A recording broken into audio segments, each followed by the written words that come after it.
Hvad så sammen derude? Velkommen til denne her video. I dag så skal jeg simpelthen lave en room tour. Det bliver en lidt kortere video, for jeg har et lidt lille rum-agtigt. Så ja, lad os komme i gang. Starter her.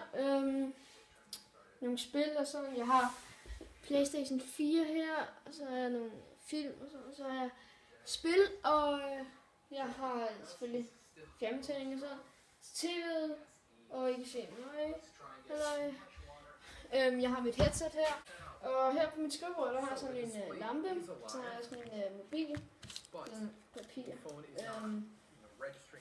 så har jeg også et æbleskår, og så har jeg bærbar her, hvor jeg kigger så, og så har jeg en eller anden, jeg har haft næsten hele mit liv, sådan en ting her.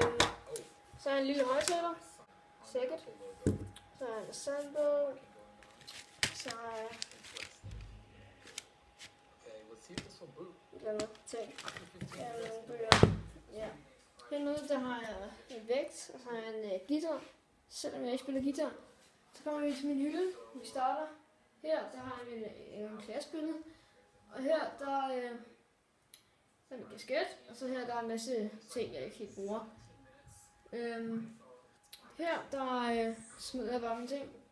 Vi har min fodboldstol her, eller UNO-spil, powerbank, helikopter, parkourhandsker, en sand, saks, et eller andet til en vægt, og så et eller andet jeg har lavet. Og for helvede. Og så her der har jeg bøger, ting, pengeskab, det skulle ikke ses. Hesteord, og så har min søsters Nintendo der. Så er der nogle spil her, nogle Nerf-ting, et gammelt billede af mig. Kæft, det er cute.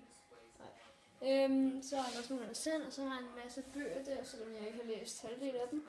Så har jeg en lille boks her, og så er der sådan en. Jeg har ikke batterier til den, så det er derfor. Her der har jeg tøj og alt muligt. Nederste, der har jeg sådan træningstøj og fodboldtøj og så. Og her der har jeg det, jeg bruger mest af min dag. En sofa. Og det er altså sådan en sofa, man kan trække ud. Der er det sovesofa. Og hvis man er rigtig smart, sådan der. Den er også lige åbnet den her. Easy. Lukker vi lige igen. Men tusind tak, fordi du har set med i den her video. Husk at like, subscribe, og så ses vi næste gang. Og ja, hej hej.